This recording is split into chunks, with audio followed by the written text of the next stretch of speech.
Hi, this is Variety Chenevert for Akashi Media Podcast Live. I don't get a chance to do videos often, but I'm doing a video today. Car. A lot of people are disappointed right now on the re-elect of Donald Trump.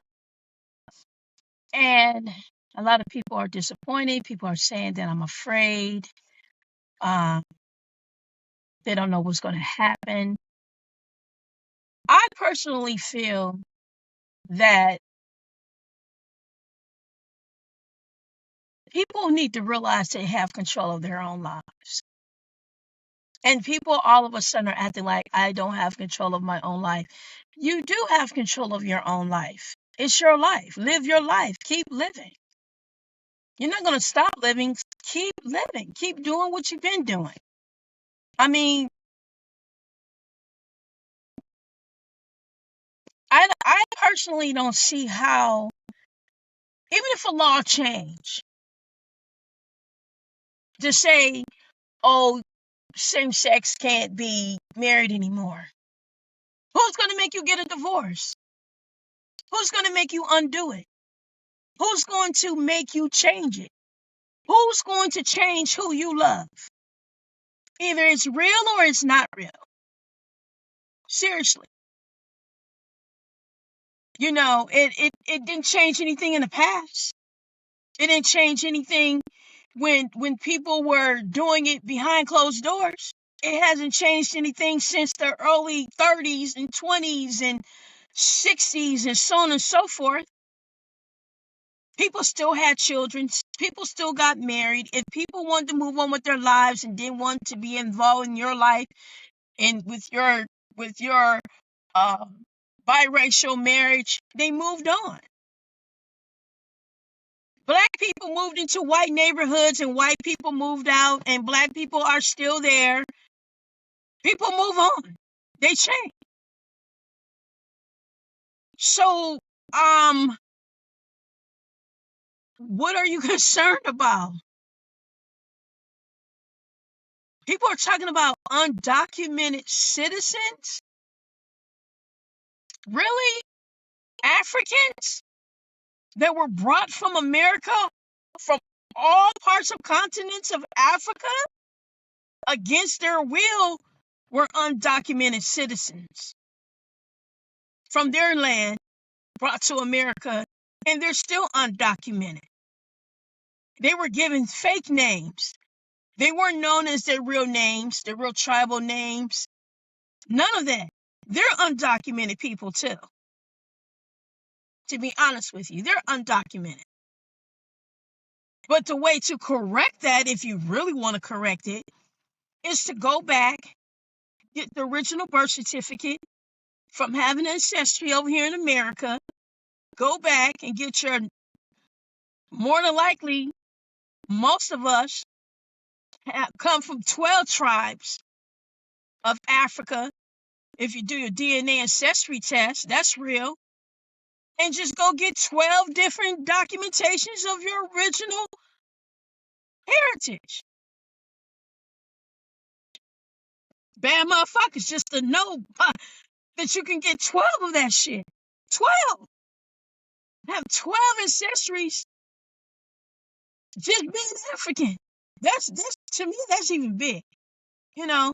So there's a reason. I mean, you guys are really tripping like, oh my God, Trump is in the White House again. And what's going to happen to us?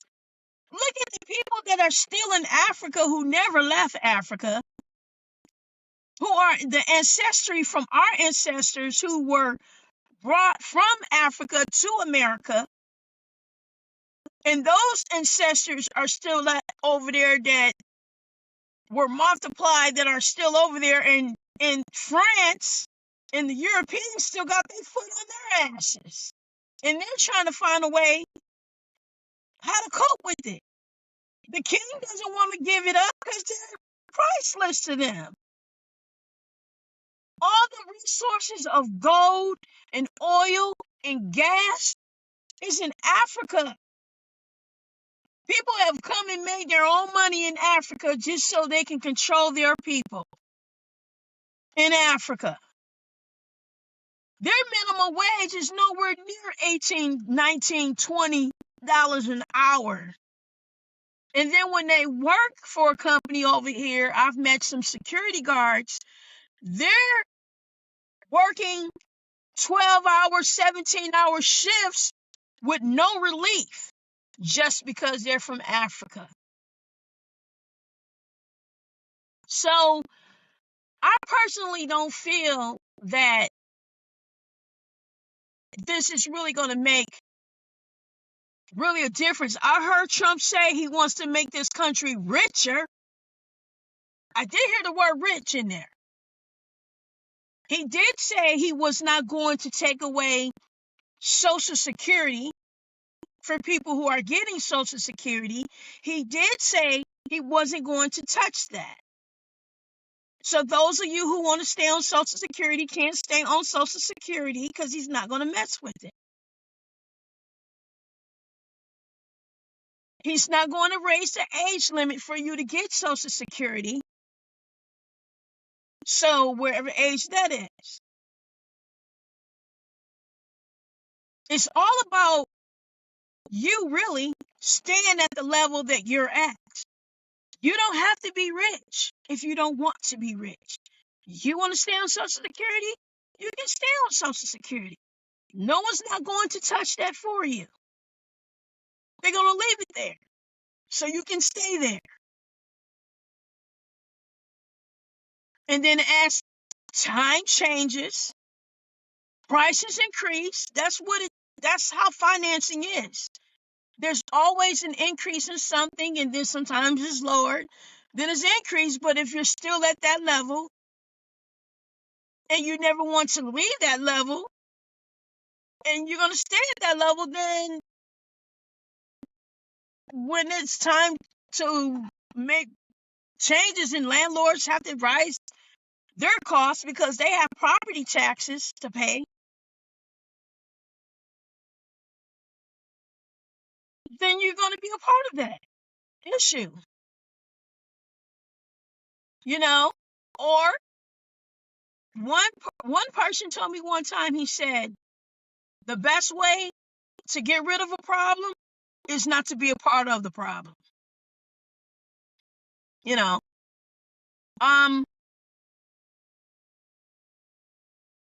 There's a lot of things that people go through. I go through things right now. I have a marriage that's made over $1 billion. And my spouse and I are not on the same page with this because I'm not getting what I'm supposed to be getting. And I want all my damn community property money out of my marriage and quasi property out of my marriage. I've been married since 2003. So I want all my money out of my marriage. But other people want to enjoy it, but I am behind him who helped him become that, because it's my works that helped him become rich, you know. So we all are going through something, and we always will. As far as the devil is concerned, you guys are looking at this man like he's the only one in the world who's like this. He's the only one who's ever stepped up to do anything. He's the only one who seems like he's been very open about what he is, who he is, his background, and you seem to be uncomfortable with that. I would be comfortable with someone who's open about what they really are instead of trying to shield it and hide it. You know, there's a lot of people like him. Of course. I've heard stories about young models who were being raped and stuff through these modeling agencies back in the day that were never reported. And the guy never went to jail for it. And these girls got pregnant and they were made to have abortions. I don't know. It really depends on the circumstances, the people. It depends on a lot of things. You're just gonna have to continue to live your life the way you want to live your life. You know, I've always been a hard-head ass, pretty much a smart ass, and people took away things from me as when I was young in my youth, as a child, and my mother died when I was a child. My biological mother died when I was a child. My mom had a will. I was her only heir in the will because my brothers had money and they were on their own and they were married and so on and so forth. But they became like, they were my guardians too later on.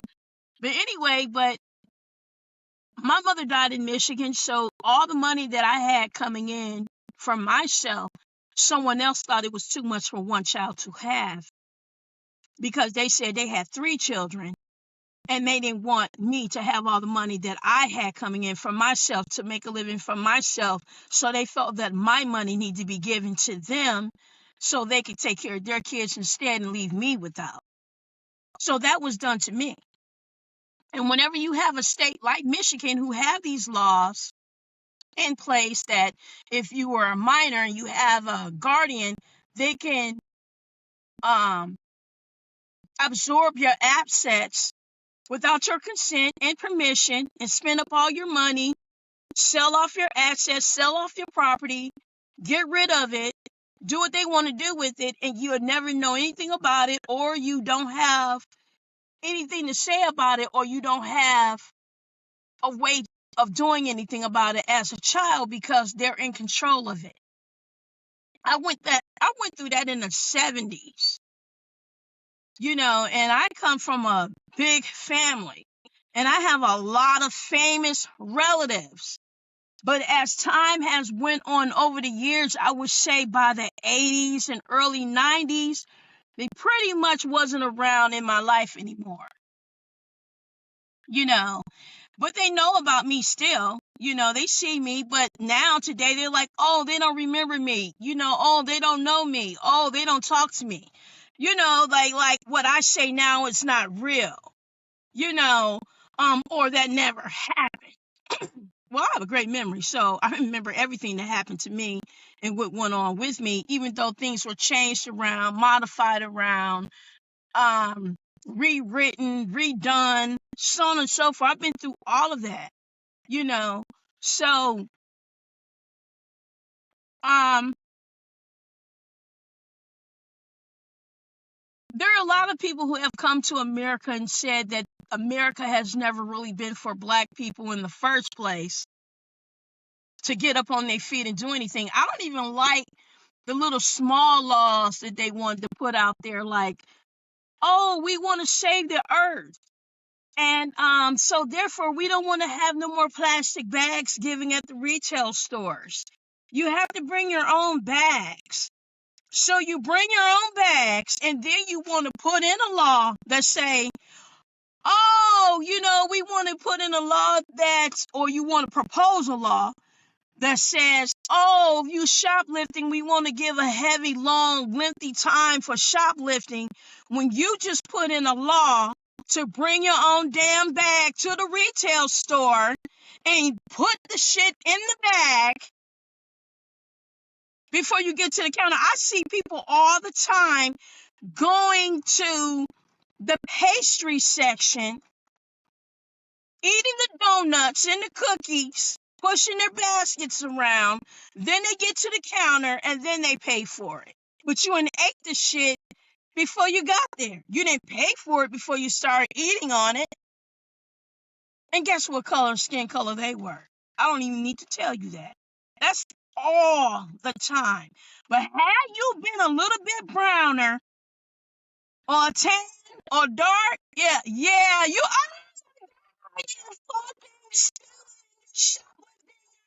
doing this. It's not, do you want to pay for that? Do you just ate a pastry? Get the fuck out of here. Wake up, stop being brainwashed, stop being so timid. That shit is ridiculous. Ridiculous. Ridiculous. You know what I'm saying? I mean, how many of you are really going to really go back to Africa and reinstate what's real? How many of you are really going to go back there, get your real birth certificate, get your real name, get your real identity, get your real family, get your real history, get your real ancestry? How important is that really to you?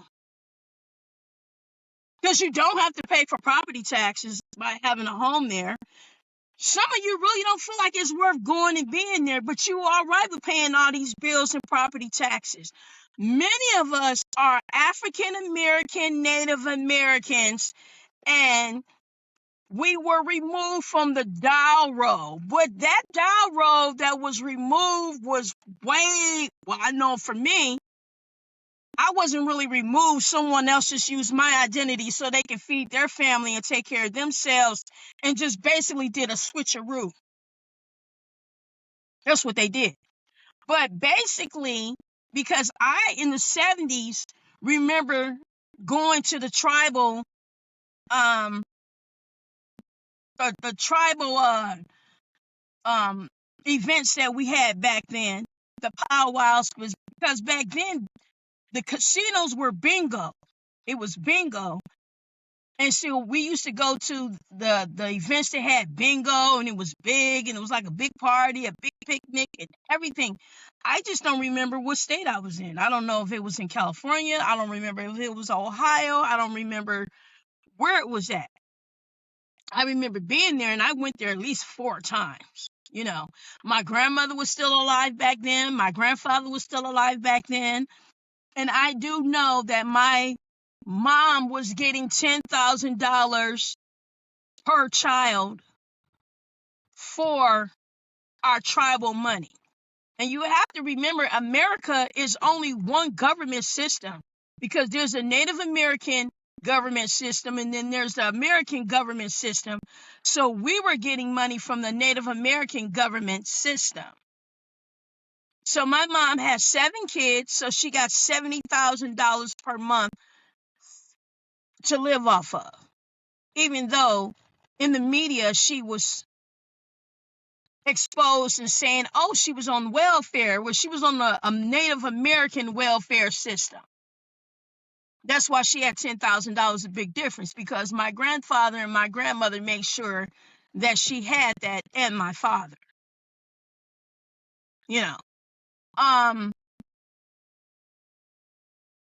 But my money was taken from me, so I didn't get my money anymore when I was younger, because somebody else was getting it and looting it, But we have an opportunity to still handle our business. Africa is bad, and they have their problems, but when I went there, I had a great time. I enjoyed myself.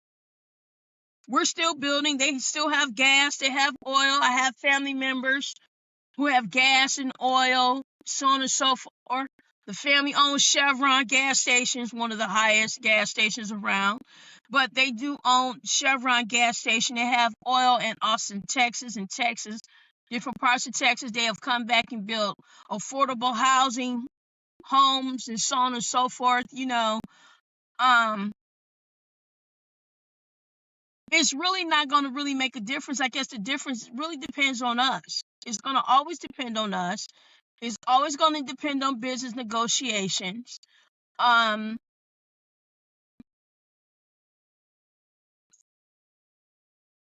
I had a daughter at 18 years old.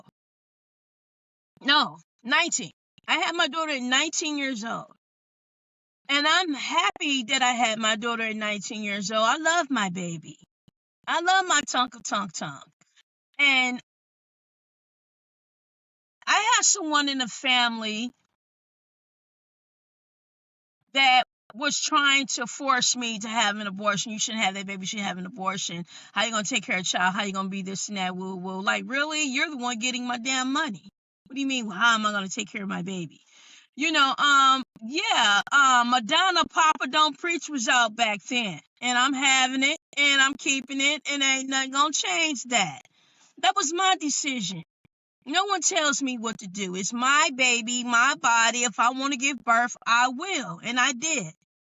You know, there was a time where I had an altercation with someone that tried to hit me, and I'm like, went crazy. You make me lose my baby. I'ma hurt you really bad, but that was my decision to have my child at 19 years old. And when I had my baby at 19, let me tell you, I was, man, I was carrying my daughter, and I found out at 6 weeks pregnancy that I was pregnant with her at 6 weeks. And I was already working. I had worked a summer job already. I had worked at Popeyes or something. And I got my income tax return and took the money and moved from Detroit, moved to Grand Rapids, Michigan. And I lived in Grand Rapids, Michigan so good. I've always had a nice home. I was able to take care of myself. So even with that being taken away from me, my inheritance that I got, I was still able to take care of myself. I can read and write. I can still get a job. And I did. I didn't trip on it. I was somebody else's blessing financially. But life goes on. I had time to dwell on all that.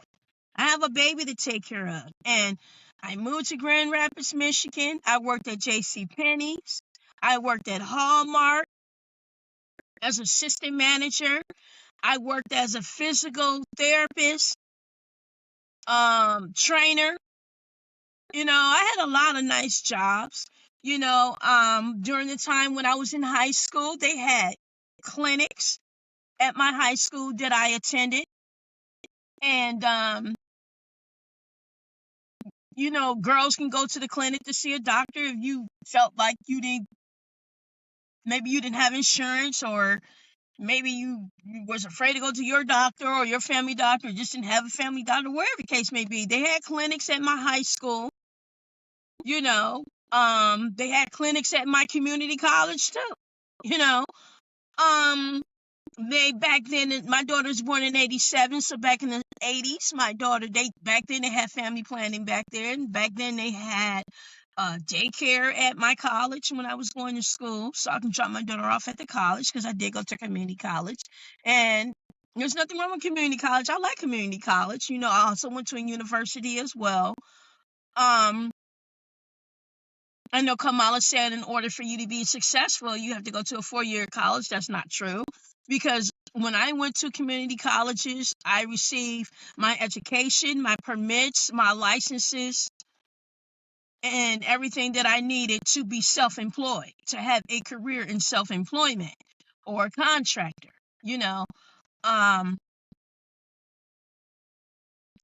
I had opportunity, career leads, job leads, business leads, I had an alumni, you know, always had colleges that always had a strong alumni where you network and you always know what's up and coming and what's going on and passing on new information on equipment, everything. I keep it tight. Stay in touch with other students, of my field, and get together, go and do what we do, what we train to do, see how everyone is doing, so on and so forth. Um these are things that took place in my life back in the 80s. So we're in 2024 now, and those opportunities are still the same practically. But however, there are a lot of schools that closed down, that are not open or whatever. Even Detroit, Michigan had a lot of high schools that closed down. But whose fault is that? It wasn't my fault because I didn't know anything about it till I went there or read about it on the internet. Whose fault is that? Who was running to keep Detroit schools open? I didn't hear about it. Hello? Didn't hear about it.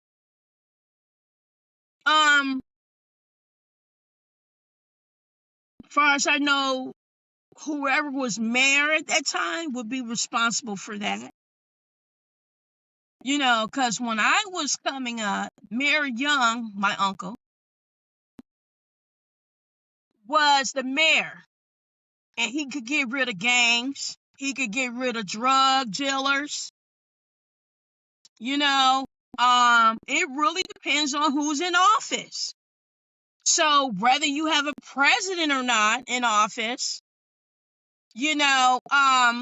homelessness, people laying outside on the streets, drunk on drugs, so on and so forth, that's still on their clock, on their administration.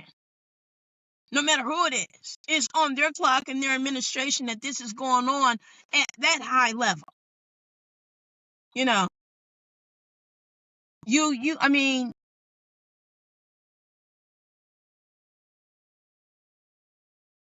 I personally feel like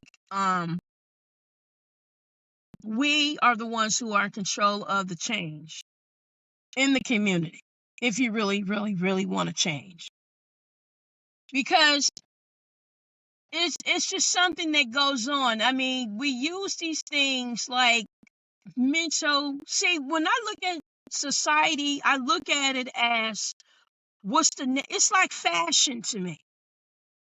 It's like fashion. Like we use things like we use homelessness as a fashion, but homelessness is a financial vessel. It's a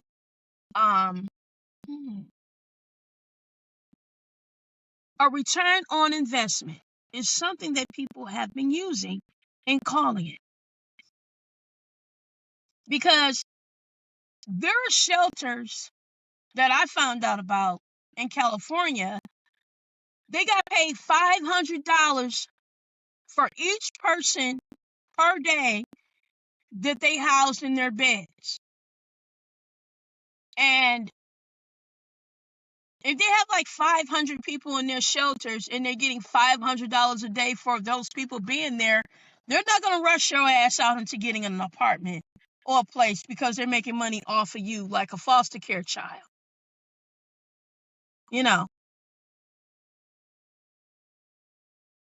And if you think that standing in line for a sack lunch is enough for you, it's not. You do have a president in office who said, I don't believe in that type of charity because it doesn't do anything for you. It makes it worse. It doesn't get you up on your feet. It makes it worse. It doesn't take you anywhere. Do you believe that?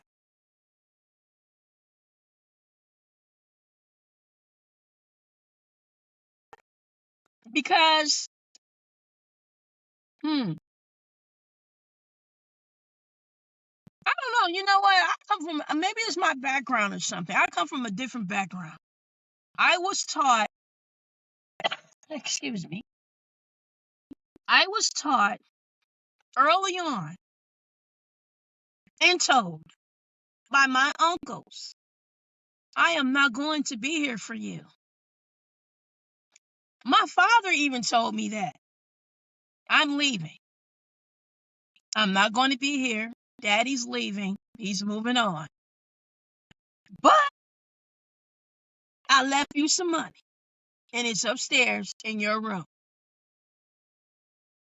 And he did. So I was a child when that was told to me, and I was 8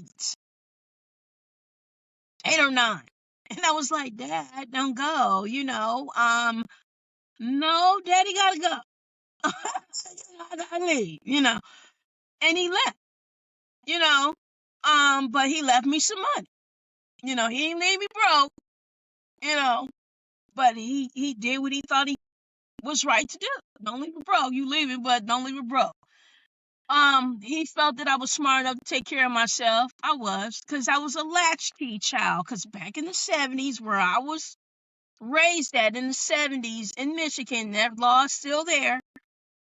You can leave your child unattended as a latchkey child. My brothers and I were always latchkey children. We were always left at home by ourselves, by our parents, and took care of each other. We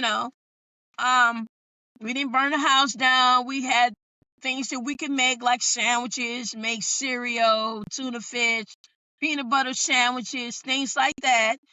We never had anything to actually put on the stove and cook. If we had something, it had to be like oatmeal that you could put in the bowl, and you can heat up the teapot and pour the water into it, and then get the butter out the refrigerator and make it.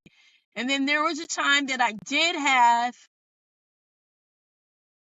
access to the iron skillet with my sister, and we went into the refrigerator and made ourselves some steak and put it in the frying pan, and knew how to put that Crisco in there and put that steak in the frying pan and brown it and make ourselves a steak. We did do that too.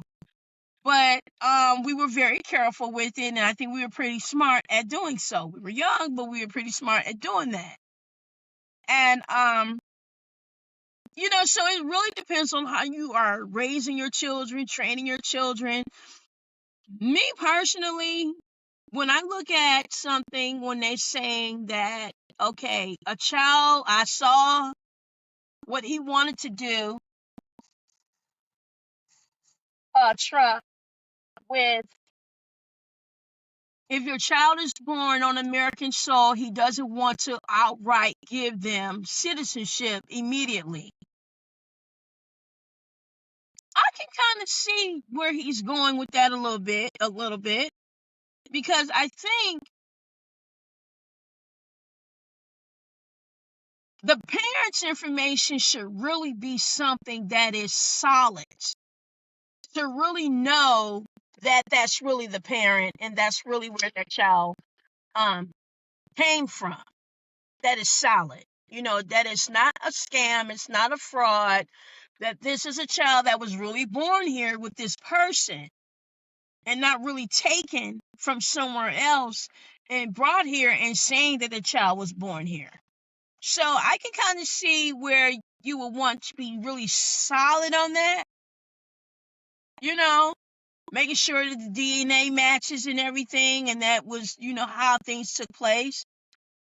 I don't see a reason of why someone would want to, okay, having a child here is one thing, but leaving the child in America by itself while you go somewhere else doesn't make sense to me. Now, I think he did do something in the last election that he had where children were separated from their parents or something. He did something like that. But that was would be damn wrong to do that. But myself, I'm like, no, they don't, separating is not the thing to do, because this is not the place to be. You see how these kids are? See how they are in these schools, what they wearing, what they being taught, all kinds of stuff. I was looking at my daughter's school. I'm like, damn, why are all this damn black. Where are y'all? What are y'all now? Because everybody used to be able to wear their own clothes, their own outfits, and now these kids have all this gothic and all this black. And I'm like, what kind of school system is this now? I stopped and asked a few, what are you guys being are you guys still at a performing arts school now? Or what kind of school is this now? Because it doesn't look anything like what it was when my daughter was going to school. You wear what you want to wear, I just think that stop having fear. Just get over the fear part. Just deal with it. You guys have dealt with everything else. Deal with it. I grew up in Detroit, Michigan. Murder capital. Come on, guys. Come on. Snap out of it. Seriously? I mean, come on. I lived in Nevada. Detroit was mafia. Chicago was mafia. Nevada was mafia. And let me tell you something. The government and use all that mafia money to take care of business, to build stuff, build real estate. And you guys don't have a problem with using mafia money to build the city up, to get it to where you want to be, And someone was telling me, yeah, they're still doing that. I was like, really? They are? I'm like, okay. You look at the movie, what's the name of the movie? I can't think of this movie right off the bat. New Jack City. Guy was feeding the homeless and all that and stuff, like they do downtown. Dirty money. But it's a benefit. So all of this, they all find a way for it to be beneficial in its own way. I grew up watching these movies and things like that, making donations and all that. It works for who it needs to work for. I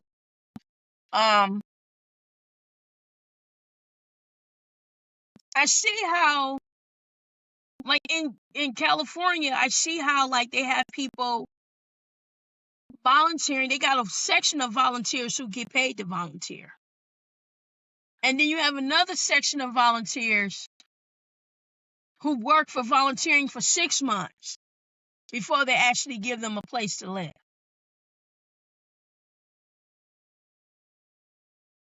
And then that place is temporary. I'm going to say this. During Trump's first administration election, the pandemic happened. There are business owners who were able to get money to keep their businesses open. And they could apply for that money to keep their business open. Those same business owners are still open, and I see how they have still kept people on the outside for dining.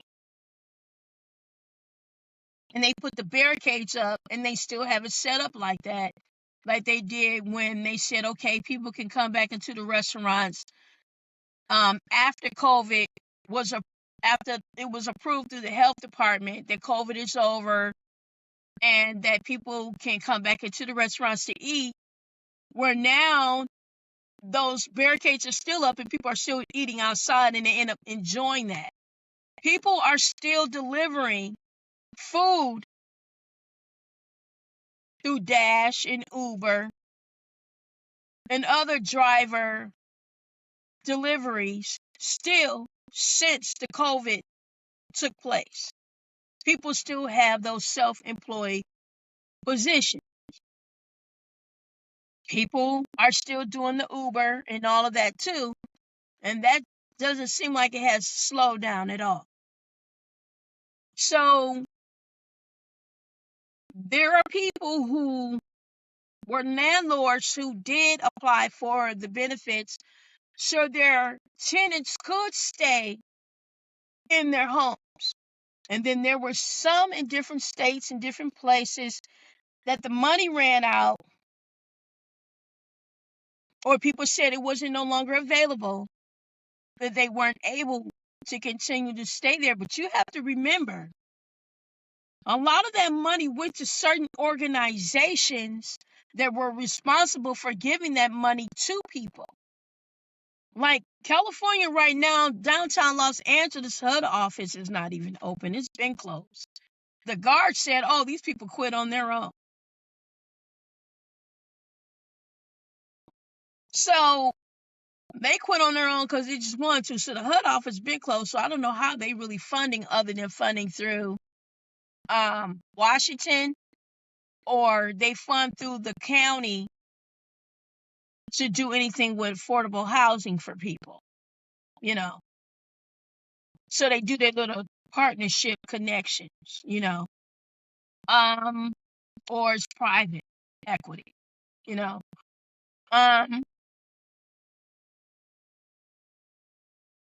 But there were people who were able to go into hotels, and they had to be specific about what they were, who they were, to go into motels during the COVID. They had to be sick, they had to be old, they had to be a certain age, they had to be a veteran, they had to have something dealing with a certain category in order for them to go into the hotels for free.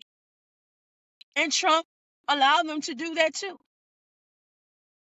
You know, so there are people who received direct deposit of $25,000 on their debit cards for unemployment, and you didn't have to have a job, you didn't have to work, you didn't have to have current unemployment, you didn't have to have your unemployment unused or used up. It was for everyone to get in America to get the money. There were tax credits that parents got. I think it was $3,000 or $3,500 or $4,000 or something like that per child that parents got in earned income credit. That was increased per child. So I know quite a few people that were able to claim and apply and get all this money, including that extra $650 that he put out there for people to get, the $2,500 or whatever it's going to be. He broke it down. It was like $650 here, then the next month $650 again or whatever. There are a lot of people that I know that applied for that money, and on a broke day, it was a good day to see $25,000, and they called their card and it said $25,000 is your balance. On a broke day, that was a good day for them, and they were able to move by cars, go out of town, go in rooms themselves, so on and so forth, you know. My family owned the Cadillac Hotel out in Venice, California, and that was a hotel that my grandfather started years ago, because my grandfather was the person who started the hotel industry in America. And so that was one of the hotels that he had started many years ago. I used to go there and play there, and the other ones up in San Diego and so on and so forth. And with my cousins, and we used to jump on the beds and stuff like that, run around the hotels and everything. And we used to go there and stuff. So one of the hotels were the people, had been closed for many years. And my cousin was running that hotel for many years, and then he closed it. It was open up in the 90s, I know. And I used to go there to see a friend of mine that was staying there. And but we bought up the boardwalk pretty much on Venice, you know. But he opened up the hotel for people to live there for free, but we had to have the city permits approval to have it reopened. And I had a lot of people mad at me about it because I told them, no, you need to close it. And I called him, you need to close it because the beds are not, and all this is taken care of through the city yet. You know, you need to change all this out and get the new beds in. They need to do the rehabilitation first, as the contract is supposed to be stated and saying. We can't take a risk on just bringing people in off the streets through some organization that just want to bring them in through off the streets without doing everything that we're supposed to do according to what the city inspector wants and the fire department. Can't do that. You know, because I went over there one day and I saw that the fire stairs was broke. I said, oh, no, no, gotta close it. You can't be here. The big old sign is there. And so I was getting into altercations with staff members of other organizations because they were saying, well, you know, this organization said that we could be here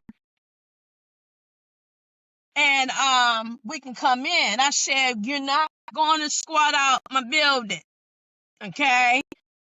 And then they were like, well, who are you? This and that. I'm an heir. That's who I am. And that heir, that will still in effect, okay?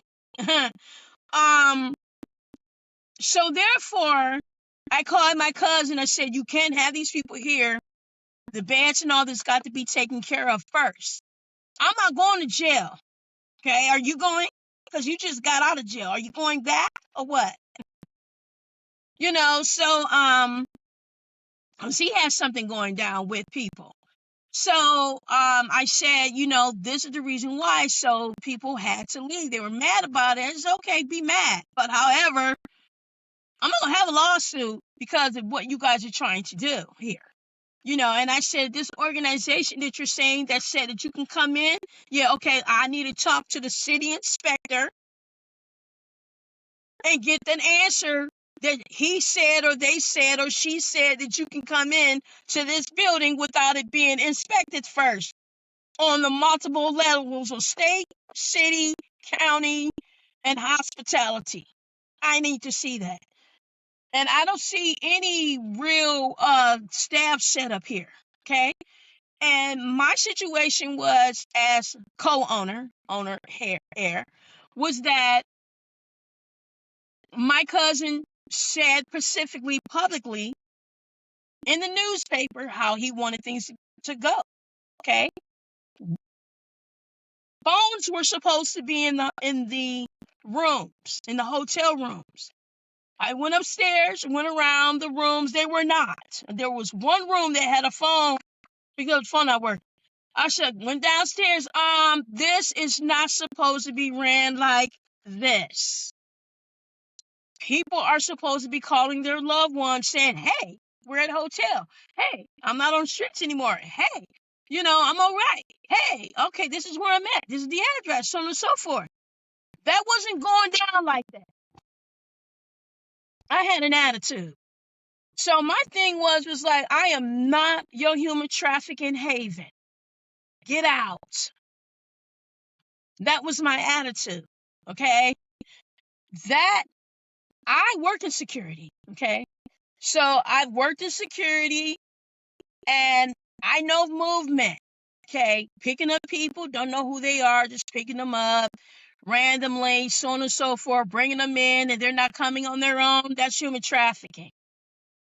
So I got on the phone. I called the human trafficking department of the hospitality. I said, break it down to me what human trafficking is, because people think I'm crazy, think I'm tripping, you know, and yeah, we're going to have a meeting. Yeah, we need to do that.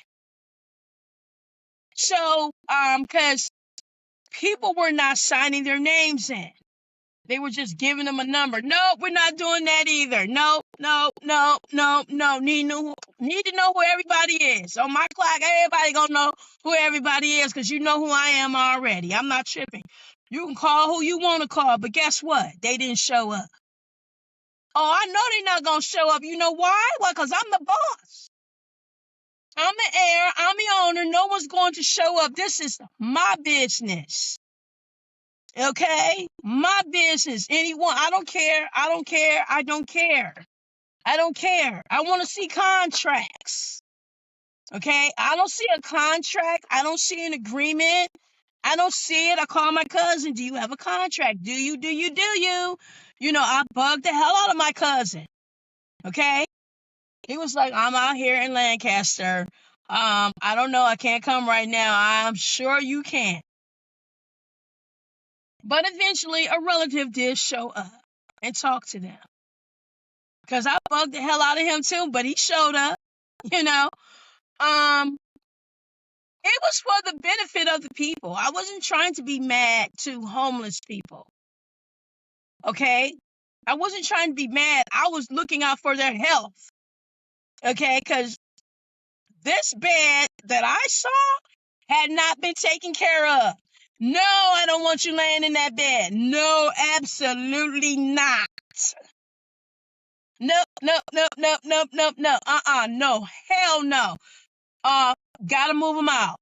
Till we get new beds to get this done, everything, we need to take care of all of this.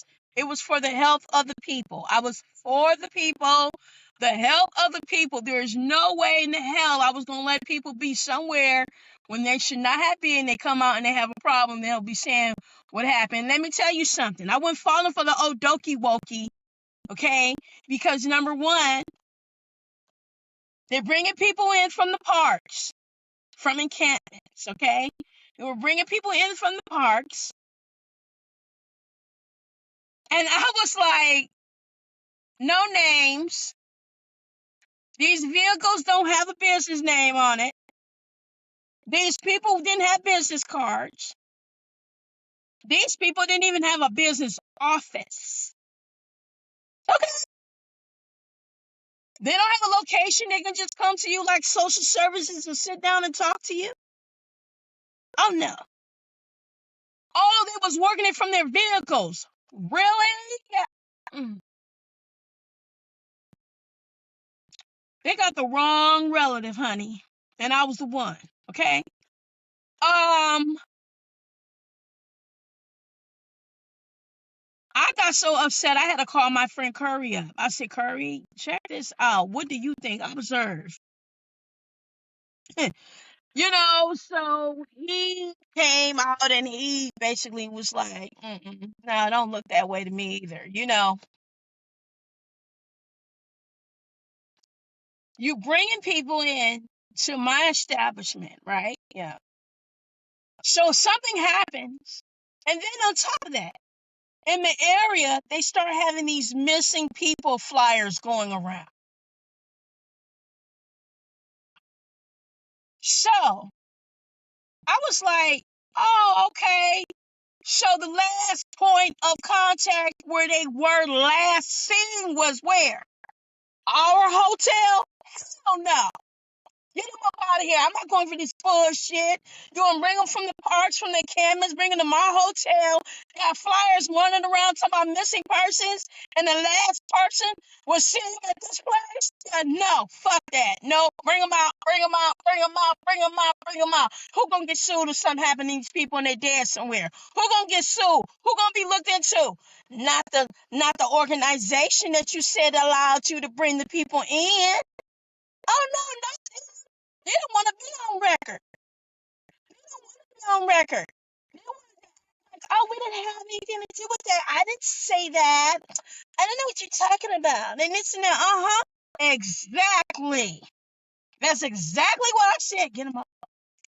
Get them out of here. Get them out of here right now, right now, right now. I called fire department, marshal, and everything. The marshal was like snickering, like, no, don't play. You know what's up. You know what's up. You already know. Come over here right now. Shit. So it was for the people. I'm sorry. I would do that with my spouse. He got the White Deck Beach Resort out there in Nigeria. Michael, what are you doing over there, honey? with Debbie.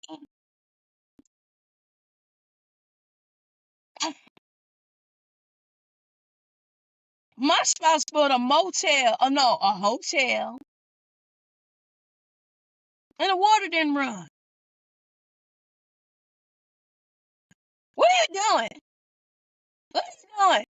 Opening a motel up and people can't wash their ass and they just got off the plane. Come on now, Shadrach.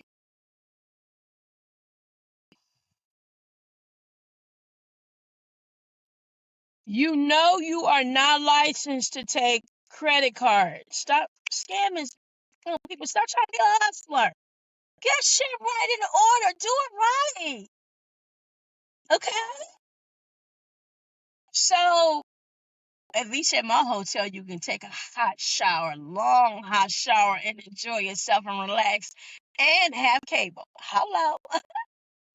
But it just wasn't ready for you to be there. That's all I'm saying, honey. Just let the remodeling go on through, let the rehabilitation happen, and then you come on in with the contract of the government from these organizations, whoever's supposed to be paying that $300,000 per door as they promised.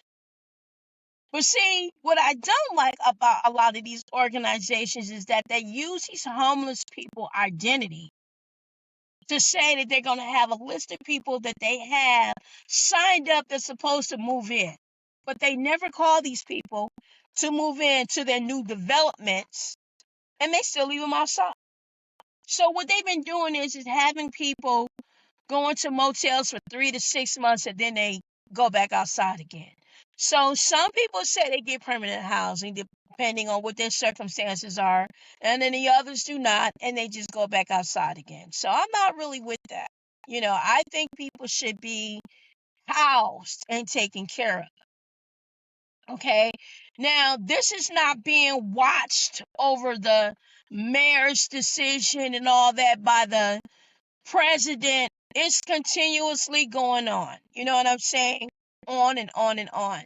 So we as citizens and owners and business owners have a responsibility, and management have a responsibility to run things effectively the way that it's supposed to, consistently, as if business is still open, because business is still going to be open as far as I'm concerned. But it has to be run the correct way, because let me tell you something. I am not biased or prejudiced about anyone being homeless. I was born naked too.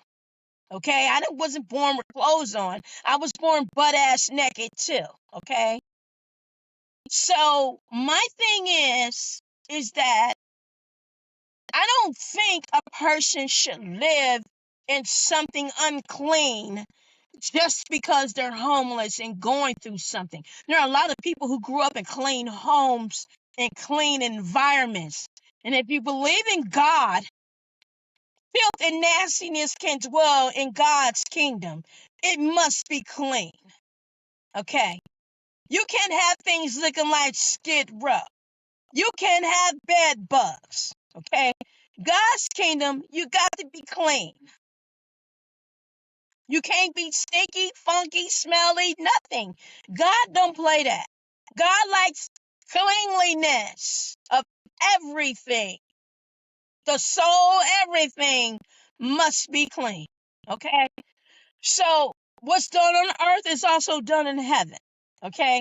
So I don't feel that people who, even if they have low income or whatever, I don't feel that they should not have a nice home to live in. That when they have a home or have a place, it has to be with rodents or roaches, or their plumbing doesn't work, or it doesn't get fixed, or you take your time in fixing it, and they shouldn't have to have a slumlord or whatever the case may be. You're still getting your damn money. Okay, I don't feel just because you put in a certain category of people of living status that they have to live bad. Just because, who are you? Who is the person if you think like that anyway? If you depending on the system to give you your money, just like they're waiting on their Social Security check or their welfare check then some of these people are waiting on their affordable housing checks too to be paid. But still, keep it clean, keep it up going, keep it, you know, the healthier it is, it's good for everyone. You know, everyone, the owner, the tenants, everyone. You know, it's supposed to be healthy and clean and kept up. Now, if your tenant's not going to be clean and keeping up the place, then yeah, we need to consider even an eviction, or you're going to clean this shit up. I put a little time and money into my place. I want it kept clean. You know, I grew up with grandmothers and things like that. And dad grew up with family members who cleaned white folks' homes and things like that. And they had children. And when white folks come to our home or their home, they make sure their home was clean intentionally. Make sure it's spotless and clean, and have a white sofa in the living room for whatever reason. But make sure the shit is clean. You know, because black folks always get some form of stigma about themselves. And regardless if they come into your home and you live in the projects, have a clean home. Regardless, have a clean home, have clean children. Okay, I come from a family that my family were seamstress. They made all their children's clothing. They made their shoes too. Okay, pressed their hair. They were the hairstylists, hairdressers, beauticians, the seamstress, all that. The gardeners, they was all that. Okay, but keep it together, because I had a friend of mine who was bipolar, and he said bipolar comes from a negative environment that brings on bipolar. Like, you live in a home that's not clean, you live in an environment, people yelling and screaming, fighting all the time, gunshots, shooting all the time, gangs, things of that nature can bring on bipolar.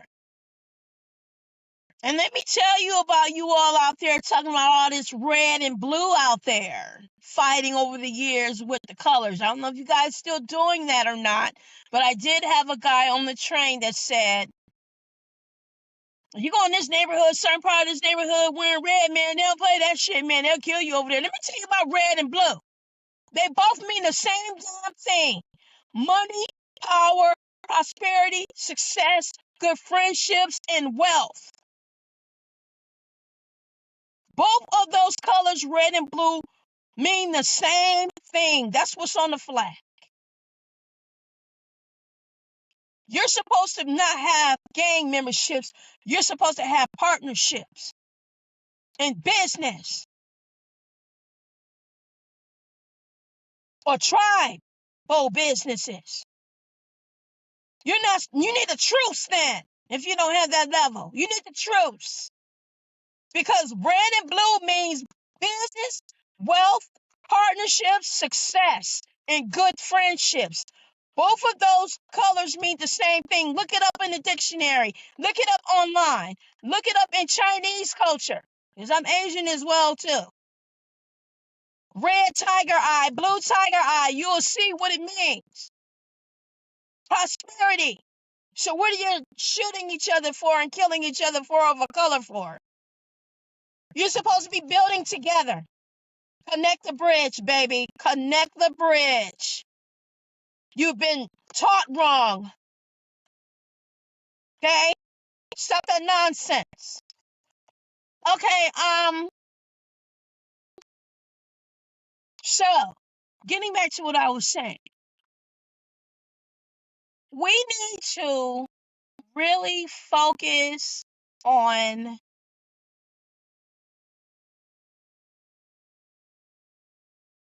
mental healthiness. Because when you start having people, just like you guys are doing right now, falling apart over the election of Trump, oh my God, you crying and everything and depressed, and All of that is going to bring on making you mentally ill when you're supposed to still consistently. He's only one person. You're supposed to still consistently work on your plans and on your life. He's not going to be at your doorstep every day. You're still supposed to be working on your own plans, your goals in your own life, regardless. Regardless. Push through it. Keep moving. Keep doing forward anyway. Because he didn't give up, so you don't give up. Okay? There are people just like you guys are afraid to whatever it is that you wanted for the Democrats. There are people out there who was afraid to be broke and poor. And they're like, I need money. The guy wrote the book, Why Do We Want You to Be Rich? So, this section of people that voted for him want to be rich. Obviously, they want money. They don't want paycheck to paycheck. They want to be rich. How do you become rich, actually? Go to school, read some books, take all the books you can online off of Amazon and read them, purchase them, take online classes, take community classes, get your licenses and certificates, permits, yeah. Yeah, start practicing that part. Because you have the power to do that. A friend of mine, Curry, gave me a book called The Green Book. Years ago, I still have that book. Called The Green Book. And The Green Book said that everyone is supposed to have their own home, their own car, their own life, prosperity, something else. So if you're waiting on someone to give it to you, then how you gonna get it? So when I see people going through a situation and they're intense, I always tell them, if you are getting SSI, save 6 months at least, if you can, with you being outside in this tent, save 6 months and buy a car. So if they're getting ready to change their little laws or jurisdictions or whatever, buy a car or a mobile home, buy a car. So you can be movable and move forward. It'll make you feel better. You drive, go see a friend, a family, go look around, drive around to see some places, so on and so forth. Move forward. So you don't be a part of the problem.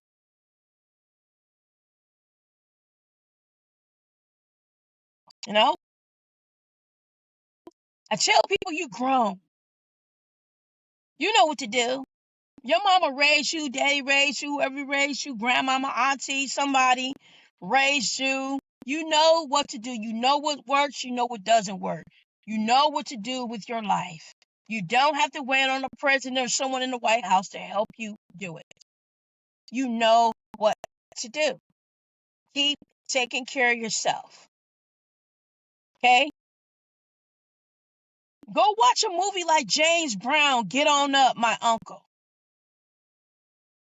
Go watch Get On Up and you'll see how he was a young boy abandoned by both parents.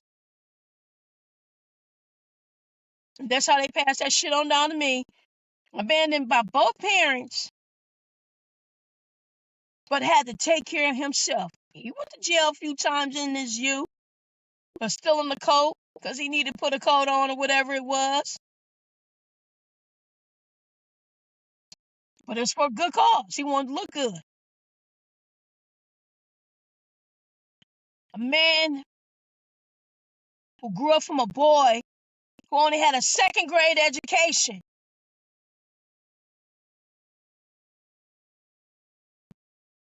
but had private jets. farmers.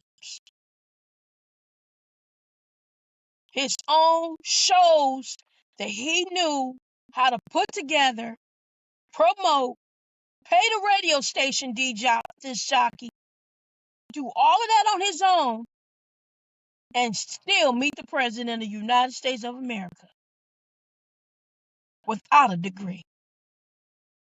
Street smarts. Common sense. That's how he lived. You have to have common sense. He did not wait on anyone to look after him.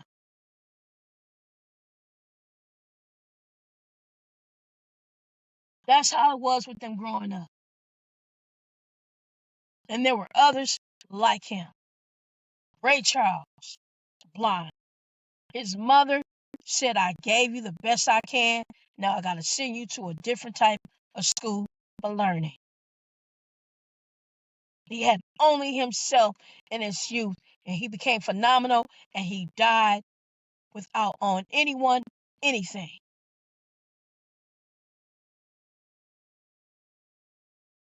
These are role models that you should look at.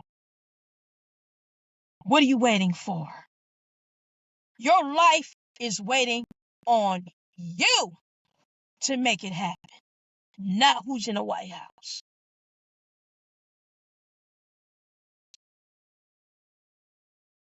Seriously, your life is waiting on you to do it.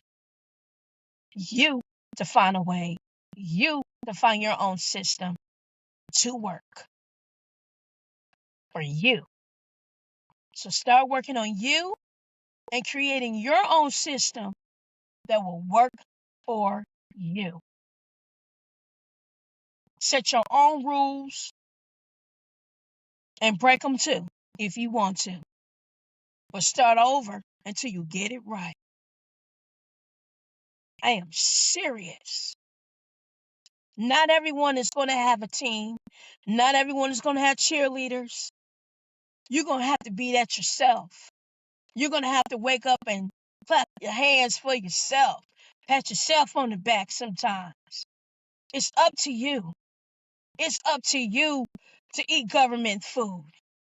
Or grow your own food. Or go to a good restaurant that you like. That make the kind of food that you like.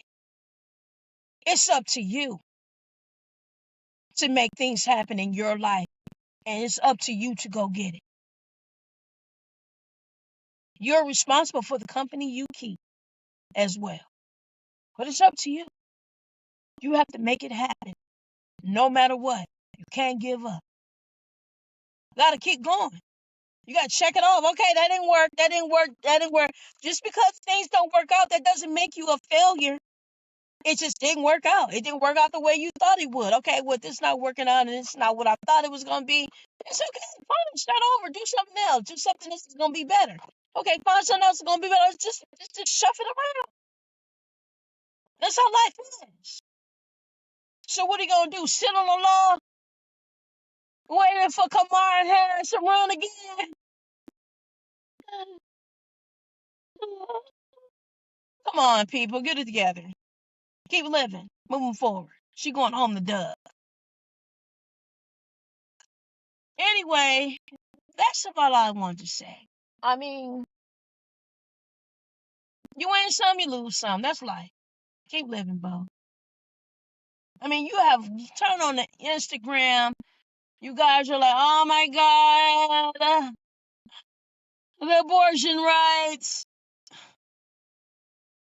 Do you know how much birth control is out here in the world? There's plenty of birth control out here in the world that you could be doing. Men can get vasectomies. You can get your tubes tied, ladies, teenagers, young boys, whatever. So you ready, whatever, permanent. Or you can have it temporary. You got birth control pills, birth control shots. Some of y'all say, I don't believe in none of that. Well, that's totally up to you. But look on Instagram, all these people that had triplets, twins, quadruplets, and they are proud parents, happy parents. of the babies that they made. And yes, it's going to take money to raise them, but there's some happy babies out here. And those of you who wanted to have children, couldn't have children, had artificial insemination, and someone to carry that seed, an egg for you, to bring that baby forth for you, have become happy parents. Why are you trying to dwell on something about life when you know God is life? When the living God is about giving birth and reproducing his seed and multiplying, instead of dealing with what's trying to work itself in the ecosystem of having a baby that sits next to you, or some type of canister or something that sits next to your bed and eventually grows next to you like a clone outside the body. They already have like 18,000 of these type of lives that have been already, made. So it's either you or the robot. And the way things are going, they will win. you know. So but it's up to us to keep multiplying. I mean, it's obvious God has made it so man, for whatever reason, continue to have children longer than women. There's men 80 years old still having babies. I'm like, why is God allowing that? But, and then, us, like I stopped at 50, can't have kids anymore. But men have, God had it so men can be here longer because they're able to multiply and have babies longer. A lot of men, not all men, but most of them can have kids to their late stages. That's why a lot of men don't have a problem with waiting, but then you guys get somebody as young as your child anyway. But anyway, um, we just have to just keep living our lives, live and let live, and just do the best you can in life. I'm working on my own thing. I got my own thing going on with my marriage, with my spouse, and it's not a perfect situation, you know, um, and I'm working on that, and I'm not going to give up, because I've been in this thing since 2003, and it hasn't been the greatest situation, but it's working for a lot of other people. It's so funny. I got a marriage that worked for other people, and it's working out for everybody else. And everybody else is seen to be prospering off of my marriage. Interesting. Wow, I was a gold mine. No matter what I touched, it turns to gold. My sister told me that. But anyway, that's about it. And you guys just don't worry about all this. Let's just see what happens. Trump didn't even have a war in office. When he was in office, he didn't have the war. He went and said, hey, let's make peace, let's do this, and these people agreed to it. The first person he talked to was the little Korean president. He went over there because he was ready to blow some shit up. He was like, he crazy as I am. Okay, I'm ready to blow up some shit. But he went over there, talked to him, let's make peace. I don't want no war. I don't want this. I don't want no nuclear. I'm not trying to do that. Whatever. And he made peace. He was cool with it the whole entire 4 years. So come on now. Stop acting like that. Let's see what happens. Prayer is powerful. So pray that things will work out. The guy even admitted to Dr. Phil that he believes in God. Even on his trail, he had time to bend down and go to the altar and go to church, even black churches. See what happens. You know, see what happens. And that's about it. Anyway, this is Variety Chenevert for a very first time video podcast. for the first time in my vehicle. God, I was seeing these people on Instagram. I was like, let me just stop and do this real quick and say something because people are like, man, y'all like tripping. And I just wanted to do this real quick and just say what I have to say. So, um, stop worrying, people. Just pray about it. He'll work himself out. He's only one man. Just work it out. Let's see what happens. Vance, he looked like my old my uncle, my great uncle, Ulysses Grant. Not great, but my great uncle. Yeah, my great uncle, Ulysses Grant. And who was the 16th president of the United States of America. And he looks like him. And Ulysses actually was from Ohio, and he died in Ohio. And he might be related. He might be. He might be a cousin. I got a lot of cousins in Ohio and all through that area. So, he favored Ulysses a little bit. So Ulysses wanted a lot of peace in the White House and strive for a lot of things for people, and everything. So let's just see where we go from here. And I can feel the change. I felt the energy of change with Trump because of what happened to him. Which I didn't know there were 2 assassinations on him. I thought it was just one. Found out there was 2. I don't know about the second one. But that calmed him down. That brought him down. That calmed him down. And then his win seemed to have calmed him down. It seemed to have calmed him down. We're not perfect people. Nobody's perfect. So come on now. I lived through Reagan. I was scared at that age. I was 13, 14 years old. I lived through Reagan. 8 years. I lived through Reagan and the crack epidemic. I lived through that.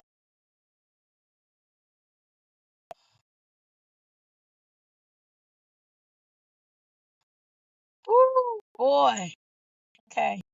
Anyway, I lived through a lot. We went through a lot. But it just stay prayerful. Okay, just stay prayerful. Just don't go over the edge. Don't have a nervous breakdown. Calm down. I mean, you guys lived and still alive. You survived the COVID. Chill. People are going crazy in the grocery stores. Oh, COVID! Oh my God! Oh my God! Oh my. Take echinacea. I had to get on my podcast. Take echinacea and 9.5 alkaline water. That is a preventive cancer water. Take echinacea, garlic, turmeric, and cayenne pepper. They all stop the problems of colds and flus and things like that. You're going to live. Those that can be, who didn't have like those pre-existing problems. But I'm just saying, if it's meant to be, God's going to take who he needs to take. But you have to understand, spiritually, the body, when it's tired, and the spirit is ready, and it's tired, and it's just ready to go, it's going to go. No matter how much we and our hearts are not ready to go, the spirit itself is saying, I'm tired of this body, it's going to go. We have no choice but to surrender. But my baby girl, Kristen, I love you so much. Just stay focused, and I'm here for you each and every day. You're my baby girl, and I love you. And my love, Tonka Campbell. And I'm here for you to help you out with my grandchildren, you, and what you're going through, your physical, your health, everything. Mommy love you. very much. Okay, so thank you everyone for allowing me to talk to you on Akashi Media Podcast Live. And this is a variety Chenevert, my very first video of Akashi Media Podcast Live. Thank you for listening and watching me for the first time. Take care. Bye bye.